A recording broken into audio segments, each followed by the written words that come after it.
नमस्कार, मैं रविंद्र कुमार। 17 मार्च 2025 को हरियाणा विद्यालय शिक्षा बोर्ड द्वारा कक्षा 10 का सामाजिक विज्ञान का जो पेपर लिया गया है, आज के इस वीडियो में उसी को ही पूरी तरह से सॉल्व किया गया है। अब की बार सामाजिक विज्ञान के पेपर में पास होना आसान बनाया गया है। 4 तो पठित गद्यांश ही थे, जिनके प्रश्नों के जो उत्तर थे गद्यांश में ही दिए गए थे और वो 12 नंबर के थे। तो आसान सा प्रश्न पत्र था। अब की बार प्रश्न पत्र के पहले पेज पर लिखा हुआ है कि 60 इसके लिए 80 अंक निर्धारित किए गए हैं और 16 इसमें पृष्ठ हैं और 40 इसमें प्रश्न हैं, तो इतने 40 प्रश्न दे रखे थे। और दूसरे पेज पर वो सामान्य निर्देश बताए गए हैं कि सभी प्रश्न अनिवार्य है। साथ में ये भी बताया है कि कितना कौन सा प्रश्न कितने नंबर का है। 1 अंक वाले प्रश्नों का जो उत्तर है वो निर्देशानुसार देना है। 2 अंक वाले प्रश्नों का जो उत्तर है वो 30 शब्दों से अधिक न हो और 3 अंक वाले प्रश्नों का जो उत्तर है वो 40 से 60 शब्दों से अधिक नहीं होना चाहिए। और 5 अंक वाले प्रश्नों के जो उत्तर हैं वो 100 से 125 शब्दों के बीच उनके जो है उत्तर आपने देने के लिए कहा गया है। 40 नंबर पर जो प्रश्न है वो मानचित्र पर हैं। 2 मानचित्र आए हैं, विश्व का मानचित्र और भारत का मानचित्र। तो जो खंड क है, सेक्शन ए जो है वो वास्तव में वस्तुनिष्ठ प्रश्न का था। बहुविकल्पिक प्रश्न है इसमें। पहला प्रश्न पूछा गया था कि गायत्री मंत्र किस वेद का मंत्र है। गायत्री मंत्र किस वेद का मंत्र है। ऑप्शन 4 दे रखे थे, ऋग्वेद, बी पर यजुर्वेद, सी पर सामवेद और डी पर अथर्ववेद। तो वास्तव में जो गायत्री मंत्र है ओम भूर्भुवः स्वः, जिसको हम गायत्री मंत्र कहते हैं, वो ऋग्वेद से लिया गया है। तो इसका जो सही ऑप्शन है वो ए आएगा। उसके बाद प्रश्न नंबर 2 है, अभिनव भारत नामक गुप्त संगठन या गुप्त संस्था की स्थापना किसने की। 4 ऑप्शन है। ए पर है कृष्ण वर्मा ने, बी पर करजन वायली ने, सी पर मदन लाल ने और डी पर है विनायक दामोदर सावरकर ने। तो अभिनव भारत की जो स्थापना थी, जो गुप्त संगठन था, वास्तव में उसकी स्थापना विनायक दामोदर सावरकर ने की थी, इसलिए इसका ऑप्शन डी आएगा। प्रश्न नंबर 3 है कि साइमन कमीशन भारत कब आया।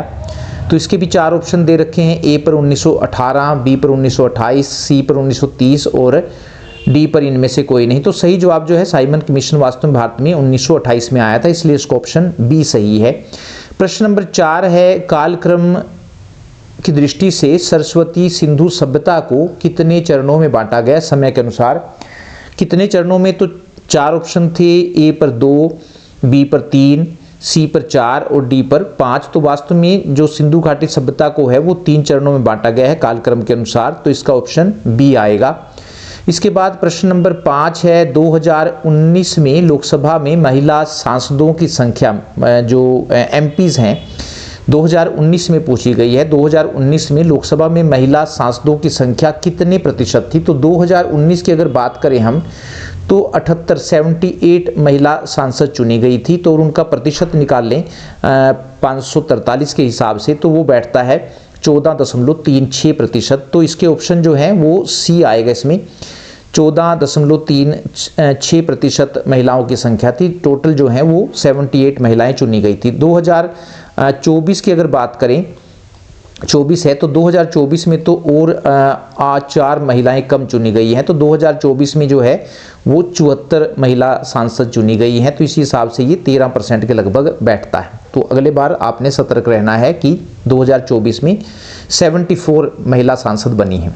प्रश्न नंबर 6 है, बेल्जियम में कितने प्रतिशत लोग डच भाषा बोलते हैं। कितने प्रतिशत लोग डच भाषा बोलते हैं। ए पर 40%, बी पर 59%, सी पर 74%, 74% और डी पर 18%। तो इसका ऑप्शन जो है वो बी आएगा। 59% लोग जो हैं वो बेल्जियम में डच भाषा बोलते हैं। प्रश्न नंबर 7 है, भारत में महिलाओं के लिए आरक्षण की व्यवस्था की गई है। तो अभी फिलहाल तक जो भारत में आरक्षण की जो व्यवस्था है वो पंचायती राज में है। इसको कहा गया है कि भाई लोकसभा में और विधानसभा में भी महिलाओं को आरक्षण देने की बात चल रही है, लेकिन अभी तक नहीं है। तो ऑप्शन 4 इसमें दे रखे थे, लोकसभा में, विधानसभा में, मंत्रिमंडल में और पंचायती राज में। तो ऑप्शन इसका डी सही है, पंचायती राज में। उसके बाद प्रश्न नंबर 8 है, पंजाब और हरियाणा में कितने प्रतिशत भूमि पर खेती होती है। कितने प्रतिशत भूमि पर खेती होती है। 4 ऑप्शन थे 50%, बी पर 80%, सी पर 65% और डी पर 90%। तो पंजाब हरियाणा की अगर बात करें तो 80% भूमि पर पंजाब और हरियाणा में खेती होती है। इसके बाद प्रश्न नंबर 9 है, मध्य प्रदेश की खदानें देश का कितने प्रतिशत तांबा उत्पन्न करती हैं? मध्य प्रदेश की खदानें देश का कितने प्रतिशत तांबा उत्पन्न करती हैं? तो मध्य प्रदेश के जो बालाघाट में खदानें पाई जाती हैं उनकी बात हो रही है। ए पर 40%, बी पर 31%, सी पर 52% और डी पर 60%। तो सही ऑप्शन जो है वो सी आएगा। 52% जो देश का तांबा है वो मध्य प्रदेश की बालाघाट खदानें उत्पन्न करती हैं। प्रश्न नंबर 10 है, सार्वजनिक और निजी क्षेत्र किस आधार पर विभाजित है? किस आधार पर उनका वर्गीकरण सार्वजनिक में और निजी में किया जाता है? ए रोजगार की शर्तों, बी आर्थिक गतिविधि के स्वभाव, सी श्रमिकों की संख्या और डी उद्यमों के स्वामित्व। तो उद्यमों के स्वामित्व के आधार पर, यानी कि जो उद्योग सरकार द्वारा लगाए जाते हैं उनको हम सार्वजनिक क्षेत्र के उद्योग कहते हैं, और जो उद्योग निजी व्यक्तियों द्वारा लगाए जाते हैं तो उनको हम निजी क्षेत्र के उद्योग कहते हैं। तो इसका जो है ऑप्शन वो वास्तव में डी आएगा, उद्यमों के स्वामित्व के आधार पर। प्रश्न नंबर 11 है, विनिमय का माध्यम किसे कहा जाता है? ए बैंक, सी साख, बी साख, सी मुद्रा और डी ऋण। तो वास्तव में जो विनिमय का माध्यम है वर्तमान समय में वस्तुओं के लेन देन का जो माध्यम है वो वास्तव में मुद्रा है, तो इसलिए इसका ऑप्शन सी आएगा। इसके बाद प्रश्न नंबर 12 है, 12 में पूछा गया है कि अनौपचारिक उधारदाता में कौन आते हैं? अनौपचारिक उधारदाता में कौन आते हैं? ए पर साहूकार, ये वास्तव में अनौपचारिक ही हैं, जब अब आप औपचारिक साधनों से ऋण लेते हैं उनको औपचारिक कहते हैं। तो ए साहूकार, बी व्यापारी, सी दोस्त और डी उपरोक्त सभी। तो इसका जो है ऑप्शन डी आएगा, उपरोक्त सभी सारे के सारे जो हैं ये अनौपचारिक उधारदाता हैं। इसके बाद एक वाक्य में उत्तर दीजिए, एक वाक्य में देने के लिए कहा गया है। तो प्रश्न नंबर 13 पर पूछा गया है कि सरस्वती सिंधु सभ्यता में अंत्येष्टि संस्कार की कितनी विधियां प्रचलित थी? तो सरस्वती सिंधु सभ्यता में 3 विधियां प्रचलित थी। एक का नाम था पूर्ण समाधिकरण, दूसरी जो थी वो आंशिक समाधिकरण और तीसरी थी दाह संस्कार। तो ये 3 विधियां उस समय सरस्वती सिंधु सभ्यता में प्रचलित थी। प्रश्न नंबर 14 है, पूछा गया है कि श्रीलंका में किस धर्म को राजकीय धर्म के रूप में अपनाया गया है? तो वहां पर बौद्ध धर्म को राजकीय धर्म के रूप में अपनाया गया है। प्रश्न नंबर 15 है, भारत में सड़कों की क्षमता के आधार पर इन्हें कितने वर्गों में वर्गीकृत किया गया है? 6 भागों में वर्गीकृत किया गया भारत में सड़कों को, तो इसका 6 आएगा। प्रश्न नंबर जो है आगे है, रिक्त स्थान भरो, खाली स्थान पूछे गए हैं। तो प्रश्न नंबर 16 है, महात्मा बुद्ध का जन्म 563, तो यहाँ पर जो आएगा उत्तर वो 563 ईसा पूर्व में हुआ था। इसके बाद प्रश्न नंबर 17 है, खाली स्थान पर आधारित विभाजन सिर्फ भारतीय समाज में देखने को मिलता है, तो इसका जाति आएगी। जाति पर आधारित जो विभाजन है वो सिर्फ भारत में ही देखने को मिलता है। इसके बाद 18 है, तीनों क्षेत्र के उत्पादन के योगफल को, तीनों क्षेत्रों जो तीनों क्षेत्र हैं प्रथम द्वितीय और तृतीय के उत्पादन के योगफल को देश का सकल घरेलू उत्पाद कहते हैं उसको, तो यहाँ पर सकल घरेलू उत्पाद आएगा। प्रश्न नंबर 19 और 20 जो है वो अभिकथन और कारण वाले प्रश्न है, और 19 नंबर पर प्रश्न है, अभिकथन दे रखा है कि 1992 में लोकतांत्रिक शासन व्यवस्था के तीसरे स्तर को ज़्यादा शक्तिशाली और प्रभावी बनाया गया, और रीजन में दे रखा है अब स्थानीय स्वशासी निकायों के चुनाव नियमित रूप से कराना संवैधानिक बाध्यता है। तो ये दोनों के दोनों वास्तव में जो है इसका ए आएगा। कथन जो है ए और कारण आर दोनों सत्य हैं, और आर जो है वो ए का सही स्पष्टीकरण है। उसके बाद प्रश्न नंबर 20 है, और अभिकथन में कहा गया है कि तृतीय क्षेत्र को सेवा क्षेत्र के रूप में जाना जाता है, बिल्कुल सही है। और उसके बाद कारण बताया हुआ तृतीय क्षेत्र में वस्तुओं का उत्पादन करने वाली गतिविधियां शामिल है, ये गलत है। वस्तुओं का उत्पादन नहीं किया जाता, सेवाएं प्रदान की जाती है, इसलिए इसका ऑप्शन जो है वो सी आएगा। अभिकथन ए सत्य है लेकिन कारण आर असत्य है। उसके बाद जो खंड जो बी है अति लघुत्तर वाला प्रश्न, ये वास्तव में 2-2 अंक के प्रश्न है, और इसमें 21 नंबर पर प्रश्न पूछा गया है कि मध्यकालीन भारतीय समाज, मध्यकालीन यूरोपीय समाज नहीं, ना कि भारतीय, मध्यकालीन यूरोपीय समाज कितने और कौन कौन से वर्गों में बटा था? तो मध्यकाल में यूरोप का समाज 3 वर्गों में बटा हुआ था। वो भी बताने हैं कौन कौन सी। पहला पादरी वर्ग, दूसरा सामंत वर्ग और तीसरा सामान्य जन जिनको हम कहते थे।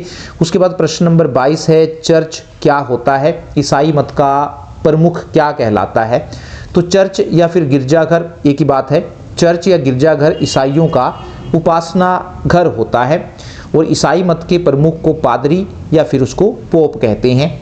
इसी प्रकार प्रश्न नंबर 23 है, बहुमत के शासन का क्या अर्थ है। बहुमत के शासन का क्या अर्थ है। तो उत्तर में हम कहेंगे किसी देश में अधिक संख्या वाले समुदाय द्वारा अपनी मर्जी से शासन चलाना और अल्पसंख्यक समुदाय के लोगों की इच्छाओं की अनदेखी करना बहुमत का शासन कहलाता है। इंपॉर्टेंट प्रश्न है तो इसलिए इसको बहुमत का शासन कहते हैं। प्रश्न नंबर 24 है, क्षेत्रीय दल किसे कहते हैं। हरियाणा में सक्रिय 2 क्षेत्रीय दल बताइए। तो किसी क्षेत्र या राज्य में पाए जाने वाले राजनीतिक दल को क्षेत्रीय दल कहते हैं। हरियाणा में जो 2 हैं क्षेत्रीय दल, वो है इंडियन नेशनल लोकदल जिसका छोटा नाम जो है इनेलो है, और एक जन नायक जनता पार्टी है, जेजेपी इसका छोटा नाम है। तो हरियाणा के ये 2 आप दे सकते हैं जो क्षेत्रीय, जो सिर्फ हरियाणा में ही सक्रिय हैं। प्रश्न नंबर 25 है, भारत में वन और वन्य जीवन संरक्षण क्यों आवश्यक है। भारत में वन और वन्य जीवन संरक्षण क्यों आवश्यक है। तो उत्तर में हम कह सकते हैं भारत में वन और वन्य जीवन संरक्षण इसलिए ज़रूरी है क्योंकि संरक्षण से ही पारिस्थितिकी की विविधता बनी रहती है और हमारे जीवन के लिए उपयोगी संसाधन जल, वायु और मृदा भी बने रहते हैं। इसके अलावा वनों और वन्य जीवन के विनाश से वनों पर आधारित अनेक समुदायों के लोगों पर बुरा प्रभाव पड़ा है। ये लोग गरीब होते जा रहे हैं। यह समुदाय खाने पीने, औषधि, संस्कृति आदि के लिए वनों और वन्य जीवन पर निर्भर है। प्रश्न नंबर 26 है, बांधों को बहुउद्देशीय परियोजना क्यों कहा जाता है। बांधों को, डैम्स को बहुउद्देशीय परियोजना क्यों कहा जाता है। उत्तर है कि बांधों को बहुउद्देशीय परियोजना इसलिए कहा जाता है क्योंकि जब नदी पर बांध बनाकर उसके जल को एक स्थान पर इकट्ठा किया जाता है तो इस जल से अनेक उद्देश्यों को पूरा किया जाता है, जैसे खेतों की सिंचाई, बिजली उत्पादन, पीने के लिए पानी, बाढ़ नियंत्रण और मछली पालन आदि। प्रश्न नंबर 27 है, विश्व व्यापार संगठन क्या है। WTO। तो विश्व व्यापार संगठन या WTO वर्ल्ड ट्रेड ऑर्गेनाइजेशन एक ऐसा संगठन है जिसका उद्देश्य अंतर्राष्ट्रीय व्यापार को उदार बनाना है। इस संगठन की स्थापना 1995 में विकसित देशों की पहल पर की गई थी। और प्रश्न नंबर 28 है, ये भी 2 नंबर में है, बहुराष्ट्रीय कंपनी किसे कहते हैं। तो बहुराष्ट्रीय कंपनी वह कंपनी होती है जो एक या एक से अधिक देशों में उत्पादन पर नियंत्रण या स्वामित्व रखती है। इसी प्रकार जो सेक्शन C है वो केस स्टडी आधारित प्रश्न है। प्रश्न नंबर 29 है, दिए गए लेख को ध्यान से पढ़ें और पूछे गए प्रश्नों के उत्तर दीजिए। तो लेख है कि भारत और पाकिस्तान के बीच ऐतिहासिक समानता, सांस्कृतिक एकरूपता, भौगोलिक निकटता व आर्थिक समरूपता के अवसर मौजूद हैं, लेकिन आज भी भारत और पाकिस्तान संबंध स्पर्धा, तनाव, संघर्ष और युद्धों के दायरे से बाहर नहीं निकल पाए हैं। पाकिस्तान ने 1947 ईस्वी, 1965 ईस्वी, 1971 ईस्वी और 1999 ईस्वी में भारत पर आक्रमण किया, परंतु भारत की वीर सेनाओं से पराजित हुआ। हताश पाकिस्तान द्वारा भारत में जम्मू, पंजाब और जम्मू कश्मीर में परोक्ष आतंकवाद को निरंतर प्रोत्साहित किया जा रहा है। इसी के आधार पर पहला प्रश्न है कि भारत पाकिस्तान के संबंध कैसे हैं। तो हम यहाँ पर कह सकते हैं इसको कि भारत पाकिस्तान के संबंध स्पर्धा, तनाव, संघर्ष और युद्ध के रहे हैं। दूसरा प्रश्न है कि पाकिस्तान ने भारत पर कितनी बार आक्रमण किया। तो पाकिस्तान ने 1947, 1965, 1971 और 1999 4 बार भारत पर आक्रमण किया है। इसी प्रकार प्रश्न नंबर 3 है, पंजाब और जम्मू कश्मीर में आतंकवाद को कौन सा देश प्रोत्साहित कर रहा है। तो ये बिल्कुल साफ लिखा हुआ है, पाकिस्तान जो है पंजाब और जम्मू कश्मीर में आतंकवाद को प्रोत्साहित कर रहा है। तो ये 3 इसके प्रश्न थे, इसमें ही दे रखे थे ये। इसी प्रकार जो अगला गद्यांश है वो उसमें लेख है, दिए गए लेख को ध्यान से पढ़ें और पूछे गए प्रश्नों के उत्तर दीजिए। तो गद्यांश है कि सत्ता का बंटवारा लोकतांत्रिक व्यवस्थाओं के लिए ठीक है। इसके पक्ष में एक और बात कही जा सकती है और वह बात कहीं ज़्यादा गहरी है। सत्ता की साझेदारी दरअसल लोकतंत्र की आत्मा है। लोकतंत्र का मतलब ही होता है कि लोग इस शासन व्यवस्था के अंतर्गत हैं उनके बीच सत्ता को बांटा जाए और ये लोग इसी ढर्रे में से रहे। इसलिए वैध सरकार वही है जिसमें अपनी भागीदारी के माध्यम से सभी समूह शासन व्यवस्था से जुड़ते हैं। इन दो तर्कों में से हम एक को युक्तिपूर्वक और दूसरे को नैतिक तर्क कह सकते हैं। युक्तिपरक या समझदारी का तर्क लाभकर परिणामों पर जोर देता है, जबकि नैतिक तर्क सत्ता के बंटवारे के अंतर्भूत महत्व को बताता है। तो पहला प्रश्न है, इसी आधार पर लोकतंत्र की आत्मा किसे कहा गया? बिल्कुल साफ लिखा हुआ है, सत्ता की साझेदारी को लोकतंत्र की आत्मा कहा गया है। उसके बाद है वैध सरकार का क्या तात्पर्य है? तो वैध सरकार वही है जिसमें अपनी भागीदारी के माध्यम से सभी समूह शासन व्यवस्था से जुड़ते हैं। और तीसरा है युक्तिपरक तर्क किसके महत्व को बताता है? तो युक्तिपरक या समझदारी का जो तर्क है वो वास्तव में लाभकर परिणामों के महत्व को बताता है। इसके बाद तीसरा जो है लेख 31 नंबर प्रश्न है, दिए गए लेख को ध्यान से पढ़ें और पूछे गए प्रश्नों के उत्तर दीजिए। ये भूगोल में से दिया गया है। लोहा अयस्क एक आधारभूत खनिज है और औद्योगिक विकास की रीढ़ है। भारत उच्च कोटि के लोहांश युक्त लोहा अयस्क से में धनी है। मैग्नेटाइट सर्वोत्तम प्रकार का लोहा अयस्क है जिसमें 70% लोहांश पाया जाता है। इसमें सर्वश्रेष्ठ चुंबकीय गुण होते हैं जो विद्युत उद्योगों में विशेष रूप से उपयोगी है। हेमेटाइट सर्वाधिक महत्वपूर्ण औद्योगिक लौह अयस्क है जिसका अधिकतम मात्रा में उपयोग हुआ है, किंतु इसमें लौह अंश की मात्रा मैग्नेटाइट की अपेक्षा थोड़ी सी कम होती है। इसमें लौह अंश 50 से 60% तक पाया जाता है। वर्ष 2018-19 में लौह अयस्क का लगभग समस्त उत्पादन 97% ओडिशा, छत्तीसगढ़, कर्नाटक और झारखंड से प्राप्त हुआ था। इसके आधार पर 3 प्रश्न है, किस लौह अयस्क में सर्वश्रेष्ठ चुंबकीय गुण होता है? तो वो मैग्नेटाइट है। तो मैग्नेटाइट इसका लिखना लिख भी रखे, इसमें सर्वश्रेष्ठ चुंबकीय गुण होता है। दूसरा खालिस्तान वाला प्रश्न है, खालिस्तान में लौह अंश 50 से 60% तक पाया जाता है। हेमेटाइट जो है वो उसमें 50 से 60% तक लौह अंश पाया जाता है। और अगला तीसरे नंबर पर प्रश्न है, कौन सा खनिज औद्योगिक विकास की रीढ़ है? तो यहाँ पर साफ लिखा हुआ है लौह अयस्क जो है वो वास्तव में औद्योगिक विकास की रीढ़ है। इसके बाद अगला जो है लेख वो वास्तव में जो आपकी इकोनॉमिक्स की किताब है आर्थिक विकास की समझ, उसमें से दिया गया है। इस लेख को ध्यानपूर्वक पढ़ें और पूछे गए प्रश्नों को उत्तर दीजिए। विश्व बैंक की विश्व विकास रिपोर्ट के अनुसार देशों का वर्गीकरण करने में प्रति व्यक्ति आय के मापदंड का प्रयोग किया गया है। वे देश जिनकी 2017 में प्रति व्यक्ति आय अमेरिकी डॉलर 12,056 प्रति वर्ष या इससे अधिक है वे समृद्ध देश, और वे देश जिनकी प्रति व्यक्ति आय अमेरिकी डॉलर 995 प्रति वर्ष या इससे कम है उन्हें निम्न आय वाला देश कहा गया है। भारत मध्यम आय वर्ग के देशों में आता है क्योंकि इसकी प्रति व्यक्ति आय 2017 में केवल अमेरिकी डॉलर 1820 प्रति वर्ष थी। समृद्ध देशों जिनमें मध्य पूर्व के देश और कुछ अन्य छोटे देश शामिल नहीं है को आमतौर पर विकसित देश कहा जाता है। इसके आधार पर 3 प्रश्न है। पहला है कि मानव विश्व विकास रिपोर्ट के अनुसार देशों का वर्गीकरण किस मापदंड के आधार पर किया गया है? तो ये प्रति व्यक्ति आय के आधार पर मापदंड वर्गीकरण किया गया है। अगला है 2017 के अनुसार किस देश को निम्न आय वाला देश कहा गया है? तो ये साफ लिख रखा है वे देश जिनकी प्रति व्यक्ति आय अमेरिकी डॉलर 995 प्रति वर्ष या इससे कम है उनको निम्न आय वाला देश कहा गया है।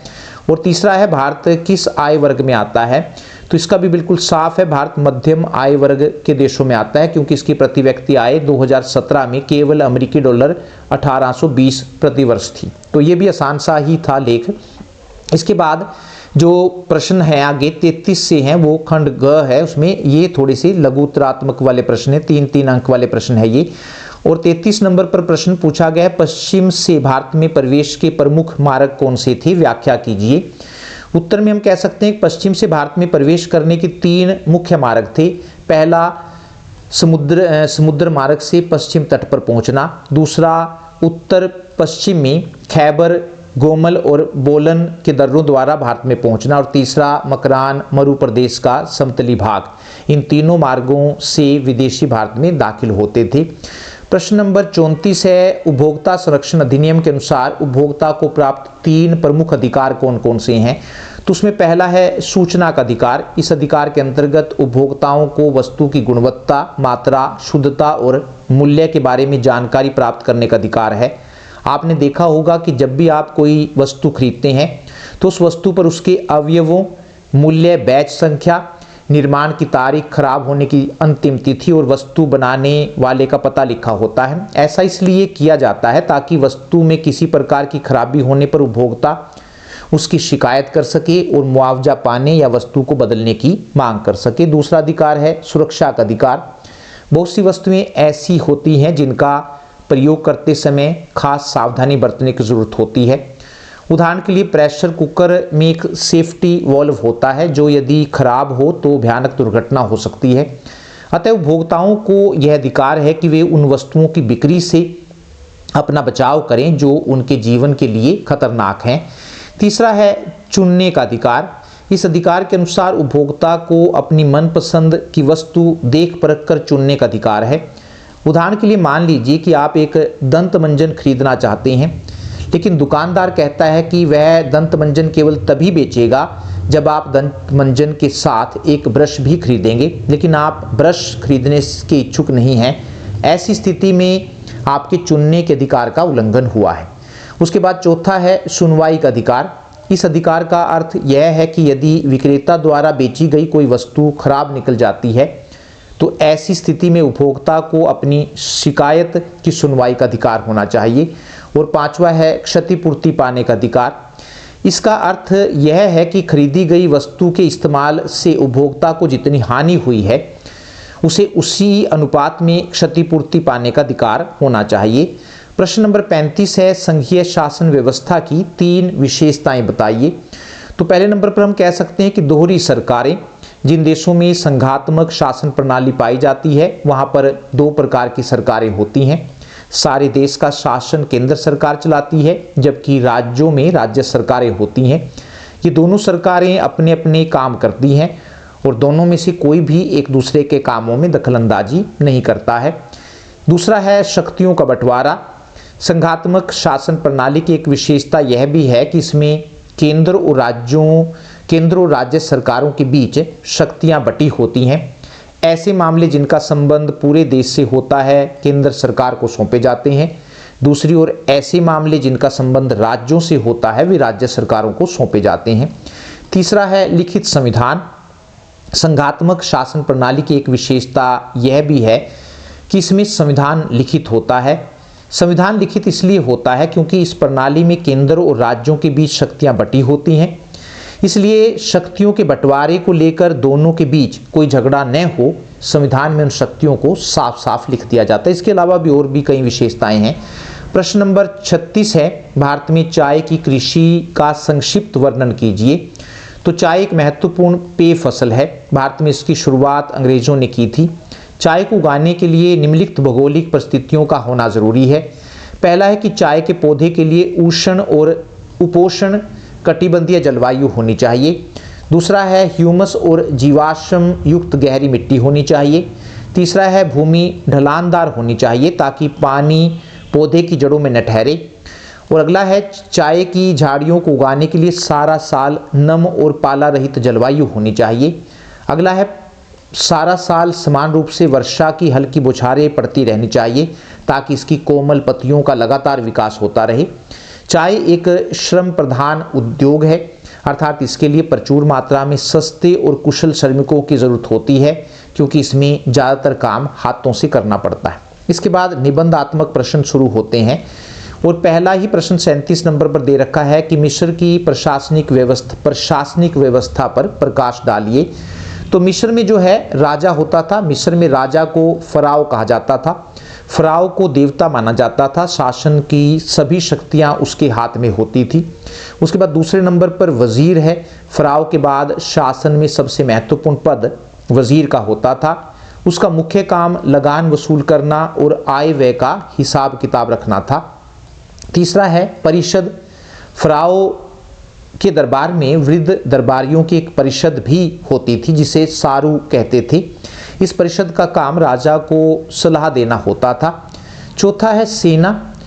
शुरू में मिस्र के राजाओं के पास अपनी स्थायी सेना नहीं होती थी, बल्कि सैनिक सामंतों द्वारा प्रदान किए जाते थे, लेकिन बाद में राजाओं ने अपनी स्थायी सेना रखनी शुरू कर दी। इसके बाद 5वें नंबर पर है प्रांतीय शासन। फराओ ने अपने साम्राज्य को शासन की सुविधा के लिए कई प्रांतों में बांट रखा था।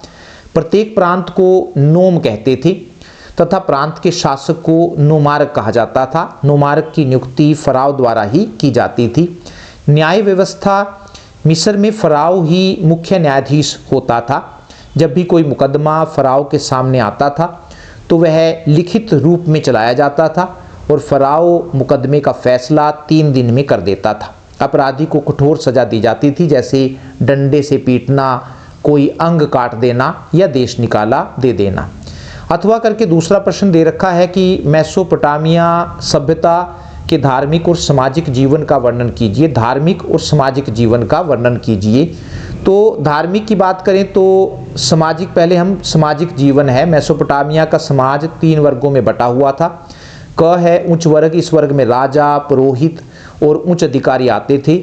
ख है मध्यम वर्ग, इस वर्ग में सामंत और व्यापारी आते थे। और ग है निम्न वर्ग, इस वर्ग में दास और किसान आते थे।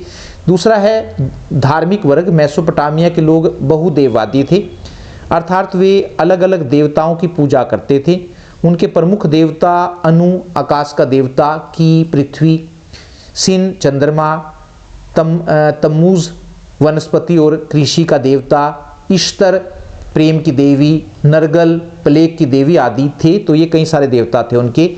इन देवी देवताओं के मंदिर भी बनाए गए थे। लोग देवताओं को प्रसन्न करने के लिए बलि भी देते थे। प्रश्न नंबर 38 है राजनीतिक दल किसे कहते हैं? राजनीतिक दल क्या कार्य करते हैं? तो राजनीतिक दल लोगों के ऐसे संगठित समूह को कहते हैं जिनके एक जैसे राजनीतिक विचार होते हैं और जिनका उद्देश्य चुनाव लड़कर अपनी सरकार बनाना होता है। राजनीतिक दल के कार्य पूछे गए हैं तो पहले नंबर पर हम कह सकते हैं चुनाव लड़ना। राजनीतिक दलों का सबसे पहला काम चुनाव लड़ना होता है। इसके लिए राजनीतिक दल चुनाव में अपने अपने उम्मीदवार खड़े करते हैं। दूसरा है अपनी नीतियों और कार्यक्रम मतदाताओं के सामने रखना। प्रत्येक राजनीतिक दल समाज की भलाई के लिए कुछ नीतियां और कार्यक्रम बनाता है और उन्हें मतदाताओं के सामने रखता है। इसके बाद मतदाता यह निर्णय करते हैं कि देश के लिए किस दल की नीतियां और कार्यक्रम ठीक हैं और किसकी नहीं। तीसरा है कानूनों का निर्माण करना। राजनीतिक दल देश के लिए कानूनों का निर्माण भी करते हैं। किसी भी कानून के पास होने से पहले उस पर एक लंबी चौड़ी बहस होती है। उस बहस में वे सभी राजनीतिक दल भाग लेते हैं जो कानून के पास होने के समय संसद में उपस्थित रहते हैं। चौथा काम है सरकार बनाना और चलाना। राजनीतिक दल का एक काम सरकार बनाना और उसे चलाना भी है। चुनाव में जिस राजनीतिक दल को बहुमत प्राप्त हो जाता है वह दल अपनी सरकार बनाता है। सरकार को चलाने के लिए दल में से कुछ लोग मंत्री बनते हैं और इसके बाद वे पार्टी की इच्छा अनुसार सरकार को चलाते हैं। पांचवा है विरोधी दल की भूमिका निभाना। चुनाव में जिस दल को बहुमत प्राप्त नहीं होता है वह विरोधी दल की भूमिका निभाता है। विरोधी दल का काम सरकार की गलत नीतियों और असफलताओं की आलोचना करना और सही कार्य करने के लिए सलाह देना होता है। छठा है जनमत निर्माण। राजनीतिक दल जनमत निर्माण में भी महत्वपूर्ण भूमिका निभाते हैं। वे समय समय पर ऐसे मुद्दों को उठाते हैं जो जनता से संबंधित होते हैं और उन पर बहस करते हैं। कई बार राजनीतिक दल लोगों की समस्याओं को लेकर आंदोलन भी करते हैं। देखने में आया है कि किसी मुद्दे पर विभिन्न दलों द्वारा जो राय बनाई जाती है समाज के लोगों की भी उस मुद्दे पर वैसी ही राय बन जाती है। अथवा करके दूसरा प्रश्न दे रखा है विश्व की सबसे बेहतर शासन व्यवस्था किसे बताया गया है? इसे अन्य व्यवस्थाओं से बेहतर क्यों बताया गया है? तो वर्तमान समय में दुनिया के अधिकांश देशों में लोकतंत्र है, यानी कि लोकतंत्र को ही सबसे बेहतर शासन व्यवस्था बताया गया है। लोकतंत्र को निम्नलिखित कारणों से सर्वश्रेष्ठ शासन प्रणाली माना गया है। पहला है कि लोकतांत्रिक शासन प्रणाली में सरकार अपने सभी कामों के लिए जनता के प्रति जवाबदेह होती है। यदि सरकार ठीक प्रकार से काम नहीं करती है तो अगले चुनाव में लोग ऐसी सरकार को बदल देते हैं। दूसरा है लोकतंत्र में सभी फैसले व्यापक विचार विमर्श के बाद लिए जाते हैं। अगर किसी मसले पर अनेक लोगों की सोच लगी हो तो उसमें गलतियों की गुंजाइश कम से कम हो जाती है, इसलिए लोकतंत्र में बेहतर फैसले होते हैं। तीसरा है किसी भी समाज में अलग अलग लोगों के अलग अलग विचार होते हैं। उदाहरण के लिए भारत जैसे देश में जहाँ अलग अलग भाषा और जातियों के लोग रहते हैं, वहाँ लोगों के विचार एक जैसे नहीं हो सकते। जब विचार एक जैसे ना हों तो इससे विचारों में टकराव पैदा होता है, क्योंकि लोकतंत्र में सभी को अपने विचार प्रकट करने की स्वतंत्रता होती है, इसलिए लोकतंत्र विचारों का टकराव नहीं होने देता। अगला है लोकतंत्र में सभी नागरिकों को समान माना जाता है। इसमें किसी भी नागरिक के साथ धर्म, जाति, भाषा तथा लिंग के आधार पर कोई भेदभाव नहीं किया जाता है। सभी को बिना किसी भेदभाव के वोट देने और चुनाव लड़ने का भी समान अधिकार होता है, इससे नागरिकों का सम्मान बढ़ता है। और पांचवा है लोकतंत्र लोगों को अपनी गलती ठीक करने का अवसर देता है। यदि कोई सरकार जनता की इच्छा अनुसार काम नहीं करती तो लोग अगले चुनाव में ऐसी सरकार को बदलकर अपनी गलती सुधार सकते हैं। प्रश्न नंबर 39 है, उद्योग किस किस प्रकार के प्रदूषण के लिए उत्तरदायी हैं? पर्यावरणीय निम्नीकरण की रोकथाम के लिए उद्योगों में क्या क्या उपाय किए जा सकते हैं? तो उद्योग चार प्रकार से पर्यावरण को प्रदूषित करते हैं। पहला है वायु प्रदूषण। रसायन उद्योग, कागज उद्योग, ईंट के भट्टे, तेल शोधनशालाएं, परगलन उद्योग आदि वायु प्रदूषण के लिए जिम्मेदार हैं। इन उद्योगों की चिमनियों से निकलने वाला जहरीला धुआं वायु में मिलकर वायु को प्रदूषित कर देता है। जब वायु प्रदूषित हो जाती है तो उसमें सल्फर डाइऑक्साइड और कार्बन मोनोऑक्साइड जैसी गैसों की मात्रा बढ़ जाती है। ऐसी वायु में सांस लेने से मनुष्य को सांस संबंधी कई बीमारियां हो सकती हैं। जल प्रदूषण है। जल प्रदूषण के लिए कागज उद्योग, लुगदी उद्योग, रसायन उद्योग, वस्त्र उद्योग, रंगाई उद्योग, चमड़ा उद्योग आदि जिम्मेदार हैं, क्योंकि ये उद्योग रंग, अम्ल, लवण, शीशा, पारा, कीटनाशक आदि पानी में बहाते रहते हैं। इससे जल प्रदूषित हो जाता है और वह पीने योग्य नहीं रहता है। इसके बाद है तीसरा तापीय प्रदूषण। जब कारखानों और ताप घरों से निकलने वाले गर्म जल को बिना ठंडा किए ही नदियों और तालाबों में छोड़ दिया जाता है तो इससे जल में तापीय प्रदूषण होता है। अगला है भूमि प्रदूषण। कुछ उद्योगों से ऐसा कूड़ा कचरा निकलता है जिसमें जहरीले कण होते हैं। जब ये कण मिट्टी में मिलते हैं तो मिट्टी को अनुपजाऊ बना देते हैं। वर्षा जल के साथ ये प्रदूषक जमीन में रिसते हुए भूमिगत जल तक पहुंच जाते हैं और वहां उसे प्रदूषित कर देते हैं। अगला है पांचवा ध्वनि प्रदूषण। कारखानों की मशीनें, जनरेटर, लकड़ी चीरने के कारखाने बहुत ज़्यादा ध्वनि प्रदूषण या ध्वनि उत्पन्न करते हैं। यही अनचाही ध्वनि प्रदूषण कहलाती है। ध्वनि प्रदूषण से मनुष्य की सुनने की शक्ति पर बुरा प्रभाव पड़ता है। इसके अलावा ध्वनि प्रदूषण से खिन्नता, हृदय गति का बढ़ना, उच्च रक्तचाप जैसी बीमारियां भी बढ़ती हैं। पर्यावरण प्रदूषण को रोकने के उपाय क्या कर सकते हैं? तो हम पहले नंबर पर कहेंगे कि उद्योगों में उच्च स्तर की तकनीक का प्रयोग किया जाना चाहिए। दूसरा है ऐसे ईंधनों का प्रयोग किया जाना चाहिए जो कम से कम धुआं छोड़ते हो। तीसरा उद्योगों से निकले जहरीले जल को उपचारित करने के बाद ही नदियों और नहरों में छोड़ना चाहिए। चौथा है उद्योगों की चिमनियों पर फिल्टर लगाए जाने चाहिए ताकि धुआं फिल्टर होकर निकले। और पांचवा है उद्योगों को निर्धारित क्षेत्रों में ही स्थापित किया जाना चाहिए। अथवा करके दूसरा प्रश्न है कि पाइपलाइन परिवहन की दो विशेषताएं बताएं। भारत में पाइपलाइन परिवहन के 3 प्रमुख जाल कौन कौन से हैं? तो विशेषताओं में हम कह सकते हैं कि पाइपलाइन एक नया परिवहन का साधन है। पहले पाइपलाइन का उपयोग शहरों और उद्योगों में पानी पहुंचाने के लिए होता था।